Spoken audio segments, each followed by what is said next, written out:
Alors très bien, on va parler d'un détail assez important concernant les halachot Shabbat. Ce n'est pas directement lié aux lois du Shabbat, mais c'est quand même indirectement lié. Vous savez, je vous ai déjà dit il y a quelques jours qu'il y a deux mitzvot, deux commandements qui concernent le Shabbat. Il y en a plein d'autres, mais deux commandements qui se ressemblent. Un, c'est Kvod Shabbat et l'autre, c'est Oneg Shabbat. Il y a ce qu'on fait en l'honneur du Shabbat et il y a ce qu'on fait pour les plaisirs du Shabbat. La principale différence, c'est que, en général, Kvod Shabbat, c'est avant Shabbat. C'est ce qu'on va faire avant Shabbat, en l'honneur du Shabbat, comme laver la maison, s'habiller beau, préparer à manger. Et Oneg Shabbat, c'est ce qu'on fait pendant Shabbat. On mange bien, on dort bien, on étudie bien, on prie bien. Des plaisirs du Shabbat, quoi, d'accord? Là, je voudrais parler d'un détail de Kvod Shabbat, qui va être aussi lié à Oneg Shabbat. C'est quoi? C'est le fait de faire des chalot, de faire des pains la veille de Shabbat. Alors, le Rama, il ramène, dans Siman Resh Membet, 242, dans le Shulchan Aruch, il ramène qu'il y a une coutume de faire du pain dans les maisons le vendredi. Donc, les afrish challah, le fait de faire de la pâte le vendredi pour préparer les pains le Shabbat. On sait tous que c'est une belle coutume. La question, c'est pourquoi? Pour quelle raison il y a une mitzvah de faire du pain le vendredi à la maison en l'honneur du Shabbat? Il y a trois raisons. C'est-à-dire Kol hakavod, en alecha Gamliel, kol hakavod lecha, je suis fier de toi. Alors ça, c'est la deuxième raison. Il y a trois raisons pour lesquelles il faut préparer le pain à la maison le vendredi. Pardon? C'est-à-dire? Ah oui, c'est ça, maintenant. Alors, voilà, exactement. Le but, quand on fait du pain, c'est de prélever la trouma, la chala, de prélever ce qu'on appelle la chala. C'est intéressant parce que selon la Torah, la chala, c'est le prélèvement. Le prélèvement qu'on fait et qu'on donne au Kohen. Aujourd'hui, on ne peut pas le donner au Kohen parce que les Kohanim sont impurs. Et pour manger la chala, les Kohanim doivent être purs. Ils n'ont pas le droit. Un Kohen impur n'a pas le droit de manger la chala. Donc c'est pour ça, qu'est-ce qu'on fait? On le prélève et on le brûle.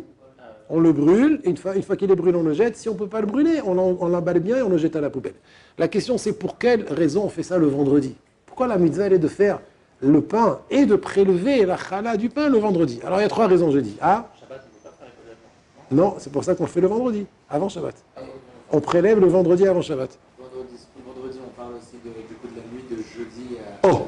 excellente question. Non, c'est le vendredi depuis le lever du jour. Pas la nuit de jeudi à vendredi. La mitzvah, ça veut dire une femme qui veut faire la mitzvah, a priori, il faut qu'elle prépare la pâte vendredi après le lever du jour. Et qu'elle prélève la chala cette journée-là, pendant cette journée. Pourquoi tu souris, Benjamin? Ça te fait penser à autre chose. La première raison, c'est pourquoi on fait ça le vendredi? Parce que le fait de faire la pâte et d'enfourner, c'est en l'honneur du Shabbat. On sent qu'on fait quelque chose en l'honneur du Shabbat. Chose qu'on ne ressentirait pas si la femme faisait le pain le jeudi. On ne ressentirait pas que c'est en l'honneur du Shabbat. Le simple fait de pétrir la pâte, de former les pains et d'enfourner le vendredi, c'est Kvod Shabbat. C'est une mitzvah en l'honneur du Shabbat. Deuxième raison, comme il a dit Gamliel, c'est afin qu'on ait du pain frais et chaud le vendredi soir.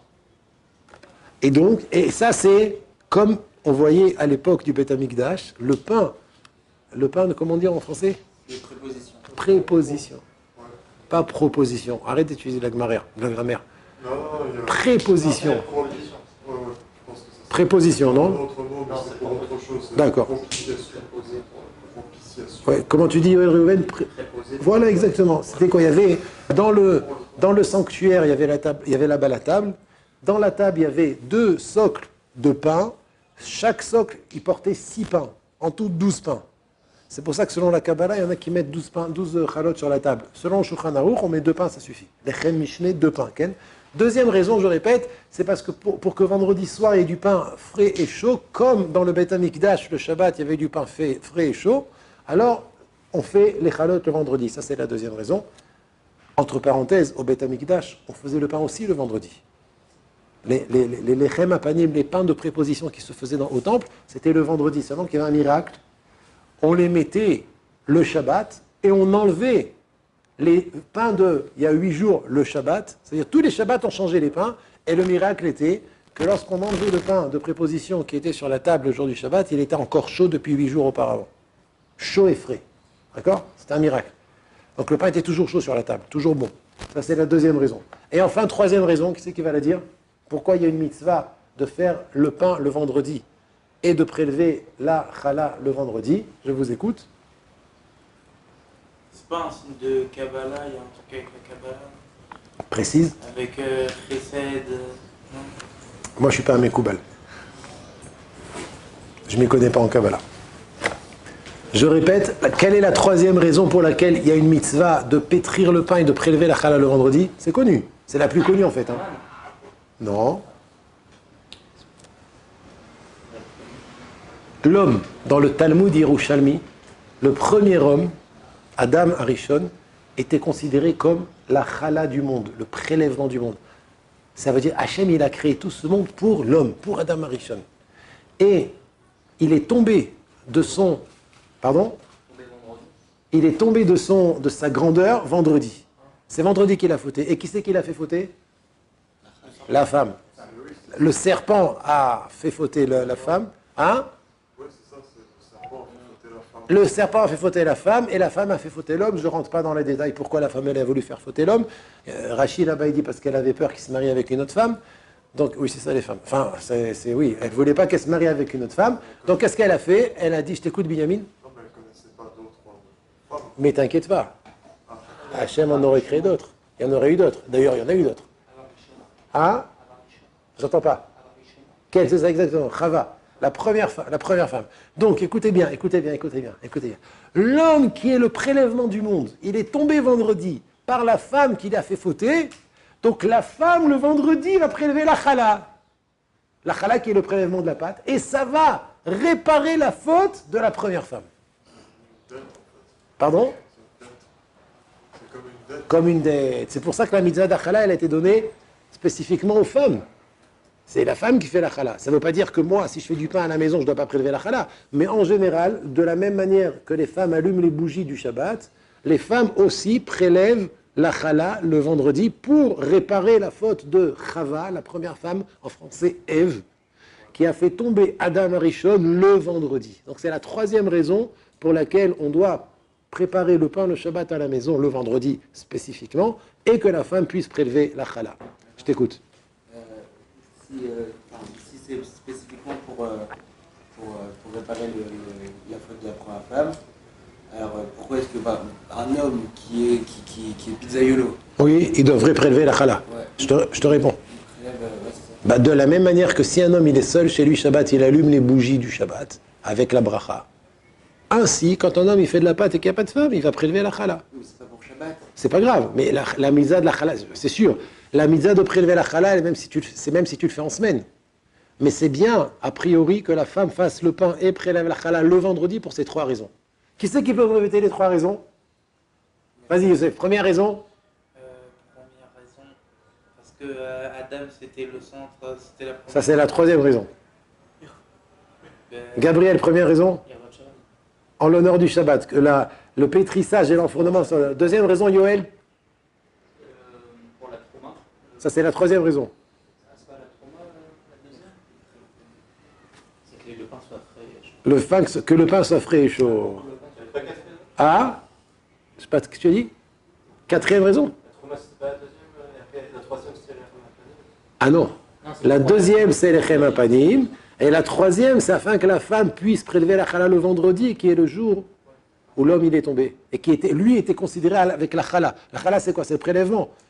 Adam Arishon, c'est la challah chez l'olam. Ça va?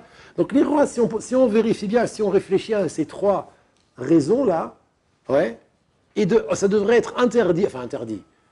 Il devrait y avoir une mitzvah de faire du pain le vendredi. C'est un minag, c'est une mitzvah. Mais est-ce que c'est permis, nafkamina? On commence avec les nafkaminot. Est-ce qu'il est permis d'acheter du pain le vendredi à la boulangerie? Pour Shabbat, des chalot. Il n'y a aucun des trois. Il n'y a aucune des trois mitzvahs. C'est mieux de le faire le vendredi, la veille du Shabbat. C'est mieux de. Voilà, chazak. C'est mieux de le faire Ça veut dire. Bien qu'il est permis d'acheter. C'est une marloquette entre le Rav Ben Sion et le Rav Yitzhak Yosef. Est-ce qu'on peut permettre les khatrila d'acheter à Angel ou dans une autre, à Berman, dans une autre boulangerie, oui, des pains pour Shabbat, des belles chalotes et bonnes pour Shabbat? Le Rav Ben Sion, il dit, il n'y a pas de problème. Tu sais, à la condition que les chalotes soient différentes de la semaine. Est-ce qu'il faut vérifier qu'ils ont fait le prélèvement? Mais Vadaï, c'est sûr. Vadaï, c'est pas le cas pour toutes. Quand on va acheter. À Jérusalem, en général, il faut voir s'il y a un Hercher. Mais en général, c'est sûr qu'à Jérusalem, dans les grandes boulangeries comme Angel, Berman, etc., je ne fais pas de publicité, Neeman, ouais, toutes les boulangeries, ils font Afrachat Chala. Mais il faut demander, Ouais. Généralement, les chalotes qu'on achète en macolette aussi, elles viennent toutes de l'usine Abnei Brak. Tout à fait. Donc on pourra, s'il y a le Hercher, on pourra se reposer sur le Hercher pour savoir qu'ils ont fait la Afrachat Chala. Mais en tout cas, selon les trois raisons qu'on vient de donner, comme il a dit Yosef, et comme il a dit Gabriel, on aurait dû imposer de faire le pain vendredi à la maison. Malgré tout, c'est pas j'ai dit au début, c'est qu'un minag, c'est qu'une coutume. Alors le Rabbi Yitzhak Yosef, il dit non, il faut faire le pain à la maison. Encore, Manaf Kamina, par contre, si jamais une femme, elle vient d'accoucher, elle est fatiguée, ou alors ils sont sortis, elle a travaillé le vendredi, elle rentre peu de temps avant Shabbat, elle ne pourra pas faire le pain, alors bien sûr qu'elle pourra acheter du pain dans une boulangerie, à condition, ça c'est très important, que ce ne soit pas le même que la semaine. Ne pas acheter un pain qu'on a l'habitude de manger pendant la semaine. Par exemple, en France, la baguette. Je sais pas, en France, je pense que les gens, la semaine, ils ont l'habitude de manger de la baguette.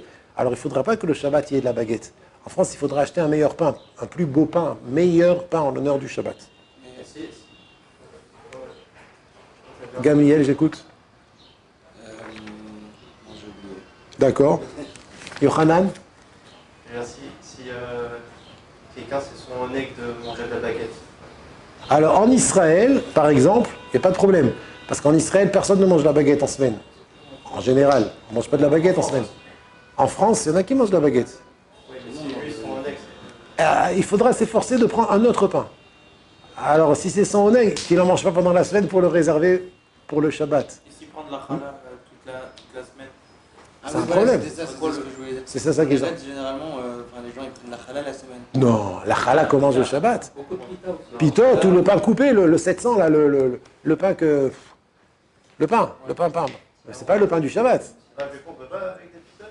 On peut, mais c'est pas les de Shabbat. C'est un problème de prendre les pitot le jour du Shabbat. C'est pas sourd. Mais t'es mevatel, tu annules la mitzvah de oneg Shabbat.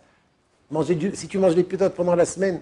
Donc c'est mieux d'avoir un pain spécial pour le Shabbat. Et l'idéal, comme j'ai dit, c'est de faire de la pâte, d'enfourner le pain pendant Shabbat pour qu'on puisse gagner les trois raisons qu'on a dit tout à l'heure. Quel est le shiur?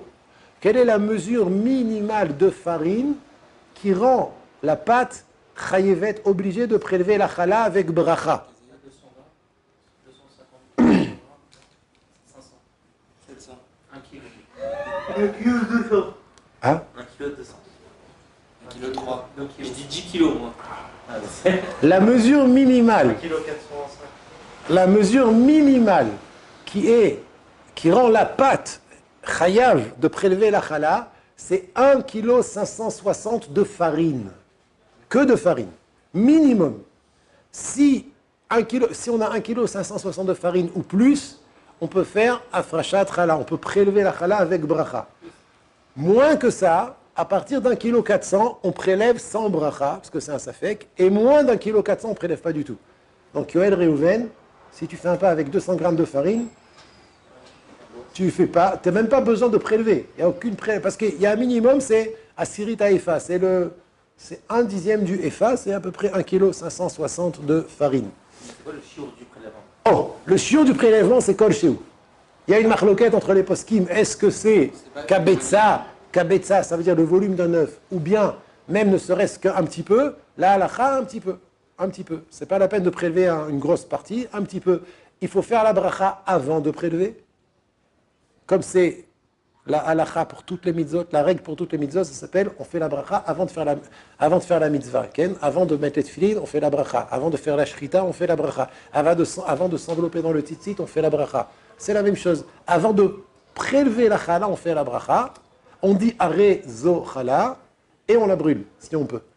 Et si on ne peut pas la brûler, on la met... non, pas dans le four. Parce que le problème dans le four, c'est que elle va donner du goût au pain. Ou alors qu'il n'y a qu'elle dans le four. Elle est interdite, on n'a pas le droit de la manger la challah. Donc le mieux c'est de l'entourer ou de la brûler, ou comme il a dit tout à l'heure, on l'entoure bien d'un sachet ou d'un papier aluminium et on le jette. Si on met dans le papier aluminium et qu'après on met dans le four. L'eau pachout, c'est pas pachout. C'est pas pachout, pourquoi? Parce que il y a le goût de la challah. La challah elle est interdite, maintenant, t'as pas le droit. Même un cogne, il n'a pas le droit de la manger. Donc l'odeur peut rentrer dans les aliments qu'il y a dans le four et donner le goût dans les aliments. Non, en même temps que la challah est cuite. C'est ce que je veux dire, c'est la même chose, c'est un problème. Donc c'est mine bémino. Je rentre pas. Si on met dans le four pendant qu'il y a la pyrolyse. Encore une fois? Donc il y a la pyrolyse. La pyrolyse, c'est quoi? Et on met rien, à ce moment-là, il n'y a rien qui est cuit. C'est pour le nettoyage. Alors tu peux. D'accord. Ah Bassari, d'accord. Très bien, tu peux le faire. Très bien.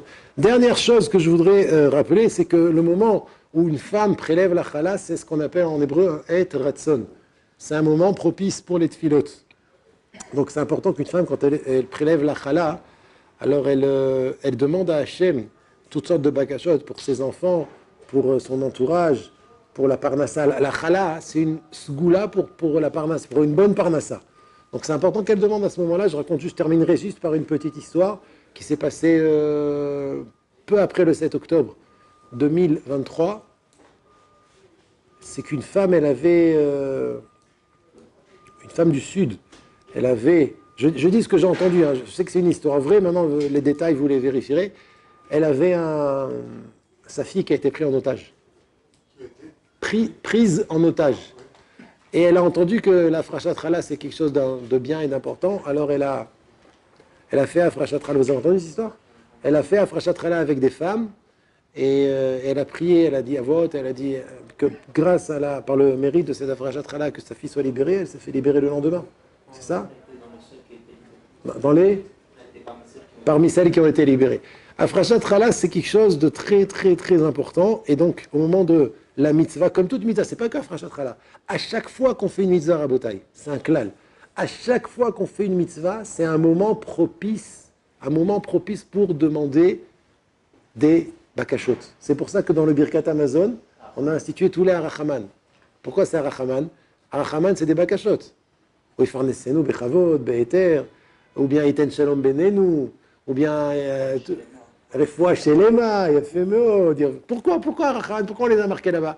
Parce que c'est au moment où on fait le Birkat Amazon. Birkat Amazon, c'est une mitzvah de Horaïta, une mitzvah de la Torah. Quand on fait une mitzvah de la Torah, c'est un moment propice pour demander des choses. Donc Birkat Amazon, c'est pour ça qu'on a rentré là-bas les arachaman. Quand on donne la tzedaka, c'est un moment propice pour demander des choses. Quand une femme, elle allume les bougies du Shabbat, il y a une fila après. Pourquoi? Parce qu'Hachem, il est présent. Quand on fait une mitzvah, Hachem, il est présent. Il écoute plus les tfilotes. Donc la frachat challah, c'est la même chose.